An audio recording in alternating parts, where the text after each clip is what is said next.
I think people will look and say, but wait a minute, they're Americans who are unemployed. Why can't you just hire them? They don't want to come out here and work in this extreme conditions.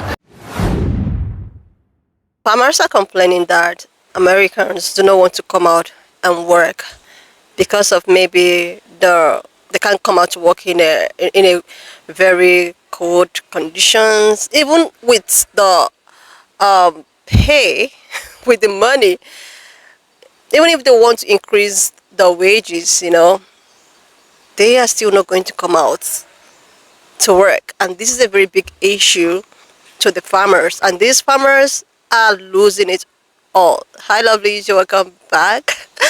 So if you're new here, subscribe to this channel and let's dive into the stitches. I think people will look and say, but wait a minute, they're Americans who are unemployed. Why can't you just hire them? They don't want to come out here and work in this extreme conditions. 100+ degree temperatures, dust, hard work. What if you paid them more? It doesn't matter.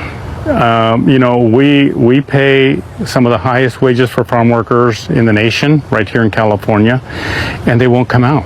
In California, we grow about 50% of the fruits and vegetables and nuts for the country.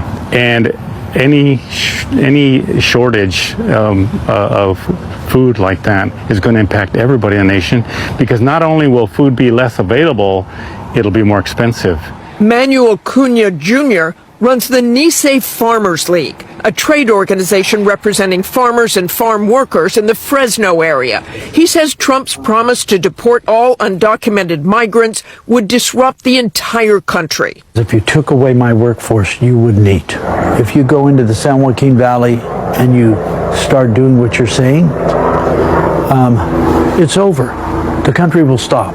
I mean, literally stop, because the food system won't move. And like Joe Del Bosque, he insists these undocumented farm workers are not taking jobs that would otherwise go to American citizens. I don't care what you pay them. I don't care if you pay them $26 an hour. It ain't going to happen. They're not going to get up at 4 or 5 in the morning, drive to the field, and pick fruit. But for many business owners, the law has left a bitter taste. You have to have a plan set up for that to take place. It's no different than the bills, healthcare bill and stuff like that. Nothing can be replaced unless you really have a long set up process for the next thing to take hold. You can't just say, hey, I'm going to get rid of these people, and then look at the farmers that are left without workers. Aware of the need for agricultural workers, Jerry Spencer turned to unemployed Americans, but says after 2 weeks, most couldn't cope.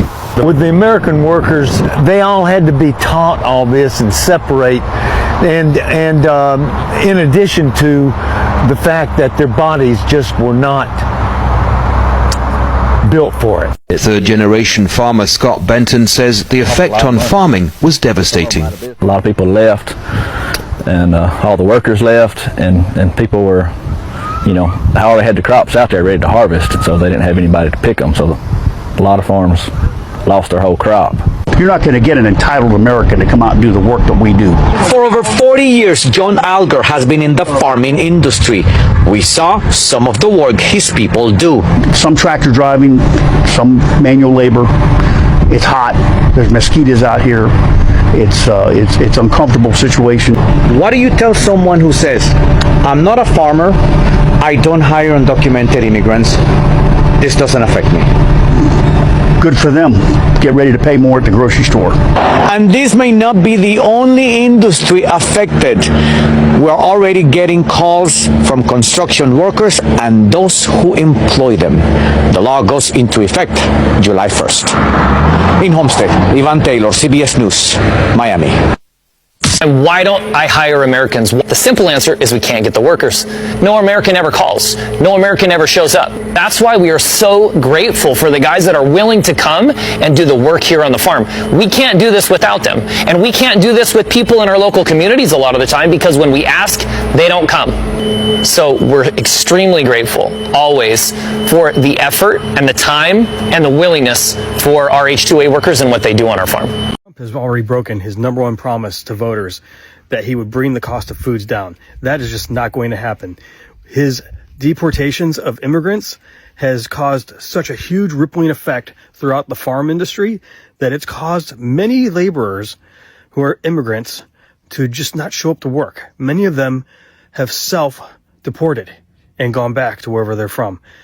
Going through the fields here in Ventura County, there was no one working. I'm hearing reports that some farmers are saying that 75% of their workforce did not show up to work on Friday. So what does that mean? It means food is going to stay in the vines and rot and go bad. And it means we're going to have a disruption in our food supply chain. So everyone better buckle up, because food's about to shoot up really high. The cost of strawberries, the cost of avocados, the cost of lettuce, the cost of everyday things we eat and take for granted are going to shoot up because there is no one in the fields to pick them. So I hope you all are happy who voted for this man. Trump has already 44% of farm workers in the United States today do not have green cards and are working illegally. More than 50% of the farm workers in New York State are working illegally. United States farms contribute over $1 trillion to the U.S. economy. You want to know the fastest way to a recession? And everybody eating canned tuna and Chips Ahoy cookies? Deport all the undocumented immigrants, including half the farm workers in the United States. Breaking news, the Trump administration has blocked a U.S. Department of Agriculture report showing a $49.5 billion deficit in agricultural trade products with the United States and the rest of the world due to his tariffs. The report was dated May 29th, and the report has been heavily redacted. Donald Trump held it up because he didn't want the world and didn't want the U.S. citizens and MAGA and others to see that because of his actions, farmers are going to lose billions and billions of dollars thanks to Donald Trump's trade policies. They did so before in his first term, where he had to bail them out to the tune of about $30 billion because of his trade war and tariff war with China at the time. Still seeing the same thing now. China and many other countries have canceled contracts with the United States. They're looking outside the United States to purchase, and farmers and those that are employed on farms are going to pay the price for Donald Trump. There you have it. Love to hear from my Democrats and my MAGAs and my crazies and my cuckoos and my burned out labels. They want to hide everything, just like Ron DeSantis in Florida want to hide everything. How is that Hope for Florida Foundation going, Governor DeSantis? Got a little win today. Sorry. Love to hear from my Democrats and my MAGAs, my crazies and my cuckoos. Y'all, I have some mixed feelings about these farmers that are getting screwed over by these tariffs. There's part of me that wants to laugh in their faces and say, congratulations, you got exactly what you voted for, bro. And then there's another side of me that understands that these people are just too simple and don't really understand what they did. You don't want to hear the price I'm about to give you. I said, well, give it to me anyways. He said, each of those steaks now is going to be $1.74 a piece. I said, well, double the price. We can't do that, and that's going to be impossible. So that's just to let you know a little bit of what we're going through out here on our farm and what farmers in general are going through. These tariffs, not the best thing for our country. I voted for Trump. Now, if you didn't catch that at the end, he said, these tariffs aren't the best thing for our country, and I voted for Trump. These people don't really pay attention to the news. These are people that just listen to what Earl says down at the diner, and he's voted Republican his whole life because they're the party of God. And speaking of God, there are a lot of these farmers that say, you know what? I'm not that worried because God's got this.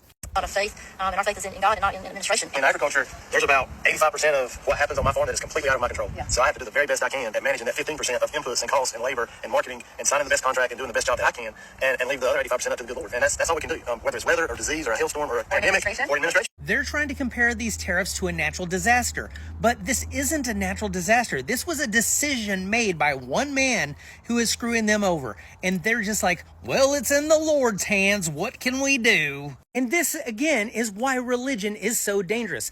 They're willing to accept financial ruin because the Lord's got this, so I'm not going to be worried about what Trump decides to do. And my friends over at the Cowboy Church told me that God put him in office for a reason. And that's just it. When you think that there's a supernatural force just watching over you at all times, nothing matters. Your family might starve. Well, if that's what God wants, who am I to argue with him? If you don't get your kid vaccinated, they could easily die of a disease that's easily preventable. Well, if that's what the Lord wants, I'm not going to be able to stop him. And that is why religion is one of the most dangerous things on this planet. Because these people have been convinced that they are completely out of control of things that they could completely control if they wanted to. And the sad thing is that we need our farmers, but Darwinism is going to take them all away from us if they don't get away from this Christian nationalist way of thinking. Unfortunately, I just don't see that happening. Do you? CBS News ran a report this week where they actually finally went out and spoke to farmers across the United States and realized just how anxious and nervous these individuals are for both themselves and for their entire industry as Donald Trump's mass deportation plans get underway. Now, the reason I say finally is because we have seen a lot of news reporters going out and talking to farmers and getting this information. However, pretty much up to this point, it has been relegated to foreign news outlets coming over to the United States and actually doing journalism, or small independent outlets doing this type of work. CBS, one of the, major news networks in the country, finally got around to it on Monday of this week, and they reported basically what everybody else has already been reporting for weeks or months at this point, and here's what they had to say. Talk to any farmer, and they will tell you it is difficult work, but it is getting harder and harder to stay in business these days. There was a 7% drop in the number of American farms from 2017 to 2022. That is 142,000 fewer farms in just 5 years, according to the USDA. So many farmers we spoke with say that they're watching very closely to how President Trump addresses this, given that he has vowed to launch the biggest deportation effort in American history. Recent statistics indicate as many as 42% of farm workers may not have authorization to work in the United States. There is a lot of nervousness among farmers right now, even among those who only hire legal workers, as a shrinking labor pool puts them in tougher competition for the manpower they need. So we're looking at potentially 42% of farm workers in the United States. That's not 42% of farm workers in Wyoming or Oklahoma. That's 42% of farm workers from Maine to Florida to California, all the way up to Alaska. All over. Every state. 42% probably legally not supposed to be here, right? And those are the people that Donald Trump is going to target. A 42% drop in labor, hell, even a 30%, even a 15% drop in the amount of available labor for an industry could be enough to kill it. And I'm glad that CBS is reporting this. Again, they could have done it, 2 months ago when the foreign outlets were over here reporting on it. But hey, better late than never, right? The point is, these farmers have been telling us, and again, most of them voted for Trump, but they've been telling us this is going to happen. But the deportation plans are already underway, right? He's already declared the national emergency. Like, this is going to happen. This is not hypothetical. It's not a far off thing. It's not like they've got 6 months to prepare. They have days. Some of them may only have hours, because this is happening. And by the way, yes, it's going to impact those farmers. Yes, many of them will have to shut down. But the ramifications of that stretch far beyond the acres of crops. It goes to your grocery store. Because if we suddenly lose close to half of the farm workers in the country, if we lose a quarter of them, crops don't make it to market. Which means there's fewer resources. We end up with scarcity. Which means we end up with higher prices. And yes, people will have to pay those higher prices. They will buy it all. And that'll leave nothing for some of the rest of us. We are looking at the real possibility in the year 2025 that the United States of America, solely because of Donald Trump, could experience a food shortage. And I don't think that people are paying enough attention to that. Right? It's kind of driving me crazy that this is not the biggest story on every single outlet in the United States. The farmers are telling us. I reported on a story just a couple days ago. They said the food's going to be rotting in the fields, which again creates the scarcity, which creates the increase in prices, because demand's not going to go down, but the supply is. Am I the only one who took macroeconomics in college? I mean, where is everybody that's not freaking out about this? Do you not eat food? This is a real crisis. It is a crisis that is already starting. We are looking at food shortages within just the next few months. Something that I never thought I would have to say about the United States of America in the year 2025. CBS News ran a report this week where they actually finally went out and spoke to farmers across the United States and realized just how anxious and nervous. Well, already the crops are rotting in the fields in California. In Kern County, California, the largest agricultural county in the largest agricultural state in the country, Immigrants are terrified to go to work since a series of Border Patrol raids have been going around and rounding up anyone even remotely suspected of being a farm worker, meaning anyone who looks Hispanic. By the way, in a county that is 56% Hispanic. This is the county that grows all of our fruits, all of our grapes for wine, nuts, almonds for almond milk, you name it. And there is no one to work the fields, and immigrants are now staying home, leaving the fields to go untended.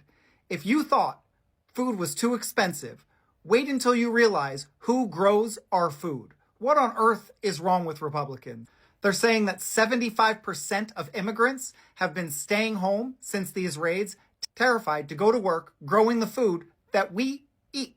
Please share your thoughts and don't forget to follow me on YouTube. Over 50% of people farming in the US right now are going to retire in the next 10 years. Of those people, they own over 50% of the farmland in this country, which means what is going to happen when they retire in the next 10 years? What is going to happen to this farmland? Who is going to take their place? The amount of people coming in to take farmers' place since the 1980s has dropped dramatically. I am by no means a commercial farmer over here trying to work hundreds of acres with a tractor, but I do have nearly 7 acres of land that I am trying to work by myself with a wheelbarrow and a pitchfork. Here's a look at what I got started doing this week.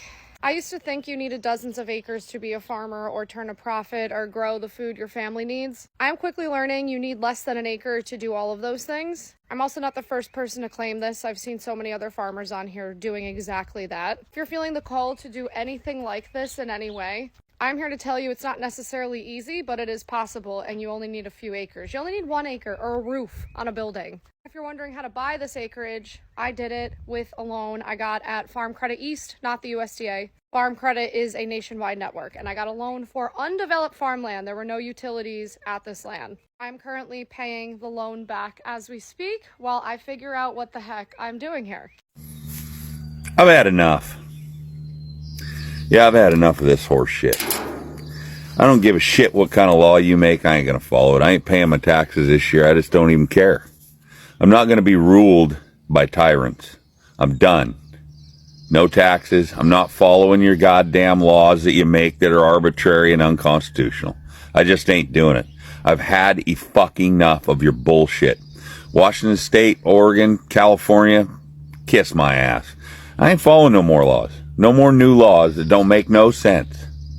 Your little snitch line and all your bullshit you got going on, I'm not doing it. I'm not funding your scams and your NGOs and your fucking bullshit. Your wars, your thieving. Yeah, thieving. You loudmouth politicians that don't give a fuck about the common person. I'm done. I've had enough. I am no longer going to participate in your horse shit. And I don't give a fuck what you try to take from me. I come into this world with nothing. I'll go out with nothing. I don't give a fuck. Fuck you and fuck off. And on top of that, you best leave me the fuck alone, because you won't like the results if you come out here and try to stomp on my neck. It won't end well. I'm old, and I'm mean as fuck. Leave me alone. Many of the farm owners are accompanied into the fact that people do not want to come out to work. Americans do not want to come out to work. You know, this particular stage and other stitches I was able to put up together actually reminds me of a particular black job. You know, during the campaign pro to the election, there is this article that came about talking about black job and how immigrants are taking over black jobs, right? And now I believe that most of these farmers actually thought that when they massively vote against their own self-interest, this will give them the opportunity to get black people, employed to come do these jobs. So at the back of their mind, they were actually voting against their own self-interest because they felt that when they vote and get all of these people doing this job deported back to their country, that maybe black people will be so desperate to come take these jobs. Is it the reason why these people massively voted against their self-interest? Because this is how it's looking right now. what is it that he meant that, oh, Americans, they don't want to come do this job? Oh my God, even if when you pay them huge amount of money, like, you guys know deep inside of you that, okay, Americans don't want to do this job, and you go so far as to vote against your self-interest. Like, you voted out the same people who are willing to do this job while you pay them pennies, because you thought that, okay, when we get these people deported, black Americans maybe, or black people, will be so desperate to take these jobs. Is it the black job that you guys actually thought Orange Man was talking about? Is it a black job? Because this is how, or this is what it's looking like. Like, this is what it's looking like.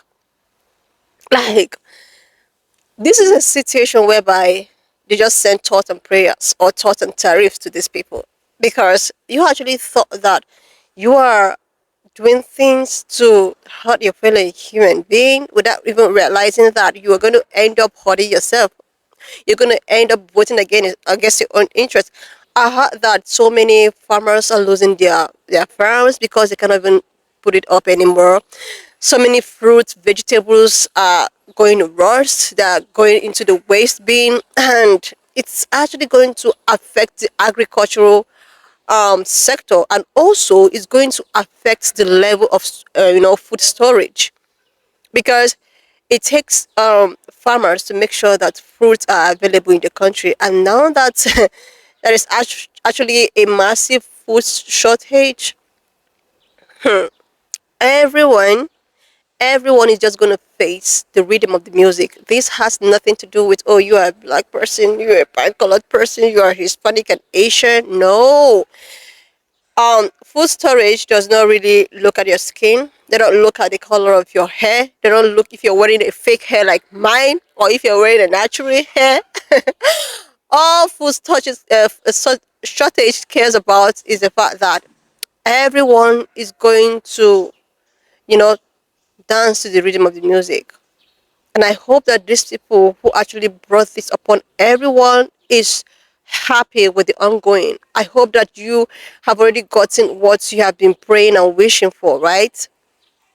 The same people who is willing to do any work in any form of degree. If it's freezing, they are there working. If anything is happening, they are still there working. And you guys even get to pay them a very small amount of money, you know. And after that, you thought that there are some people somewhere waiting for you to get these guys deported, then why coming desperately to take their job?